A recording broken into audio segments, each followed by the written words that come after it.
Bonjour à tous et bienvenue dans le récap des petites confs Design et Santé.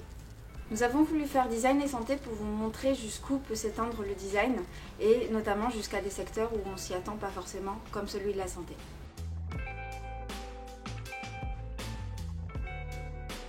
J'ai appris au fur et à mesure à travailler, à savoir ce que c'est que le design en santé parce que c'est plein de choses très différentes.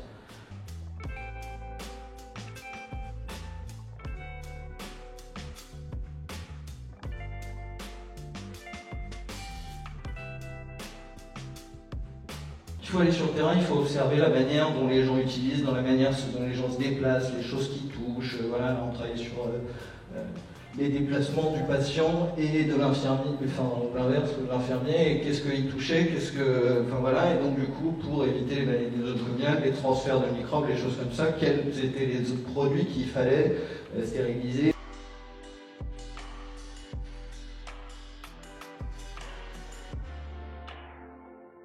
On est des humains, on croit qu'on fait quelque chose et on fait autre chose.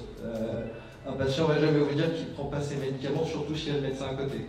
Un médecin va vous dire moi je fais comme ça et en fait il va réciter son cours et en vrai il fait différemment. C'est normal, il faut les observer.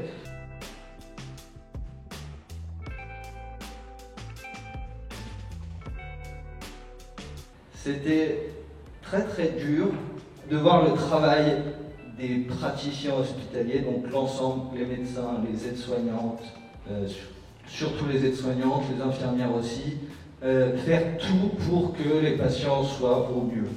Et donc, je me suis dit quand même, en termes d'objets, et c'est ça qui m'intéressait, on peut aider ces gens-là, on peut aider les patients, mais on peut aider tous les praticiens hospitaliers à faire au mieux leur travail.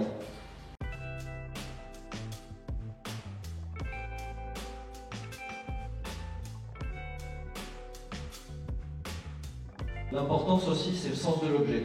Quel sens ont les objets? J'ai travaillé sur mon diplôme de fin d'études sur la maladie d'Alzheimer et je suis tombé sur ce produit qui est très bien et qui répond à un cahier des charges parfait. C'est-à-dire que pour une personne Alzheimer, il doit se retrouver dans le temps. Donc on a la date, on a le moment de la journée, on a l'heure qu'il est, le matin, l'après-midi, et il y a même une barre comme ça qui défile au fur et à mesure de la journée pour savoir où on est. Sauf que, quand on le regarde, ça ressemble plus à un truc de satellite Soyouz ou voilà, de l'époque. Et le sens de l'objet, un patient qui a Alzheimer ou même quelqu'un comme nous, ça ressemble pas à une horloge, ça ressemble pas, ça veut rien dire, ça n'évoque pas le temps qui passe. Et donc du coup, après, on peut voir d'autres projets qui sont beaucoup plus intéressants, des horloges de 24 heures, des choses comme ça, où la notion de temps, le cyclisme du temps est représenté.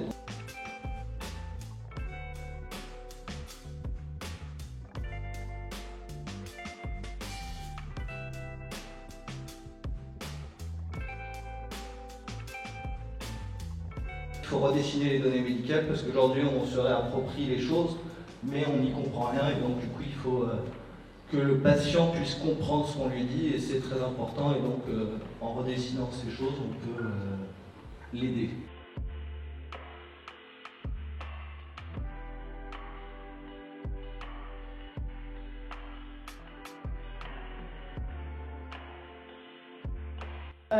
Alors il y a plusieurs sortes d'odeurs en hôpital. La principale source d'odeur dont on est conscient, c'est les odeurs qui sont liées en fait au nettoyage. Donc les odeurs qui sont liées aux nettoyants, aux traitements, aux antibactériens, etc. Mais en fait il y en a d'autres. Il y a les odeurs liées aux fluides corporels, mais aussi aux aliments et aux pratiques de manière générale. Et en l'occurrence, moi, la problématique que je me suis posée, c'est comment faire pour que les patients puissent contrôler un peu plus leur environnement olfactif parce que ça a des grosses conséquences en fait sur la façon dont ils suivent leur traitement. Je voulais isoler les patients des odeurs mais pas des autres parce qu'ils ont besoin de sociabilité, répondre à un besoin d'adaptabilité parce qu'actuellement dans les hôpitaux il y a un problème de surpopulation, donc les chambres simples deviennent doubles, les doubles triples, etc. Mais aussi une simplicité, une rapidité d'utilisation du système que je veux mettre en place. Et pour les hôpitaux, s'adapter aux conditions et aux contraintes techniques évidemment parce qu'il y a beaucoup de contraintes dans un hôpital.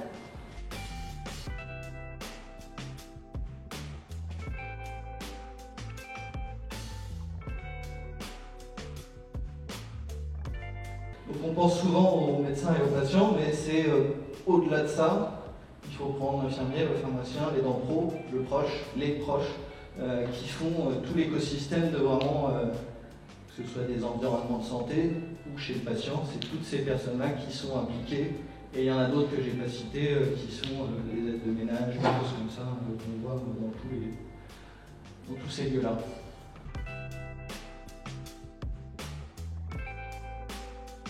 Un objet doit être fabricable et fabriqué.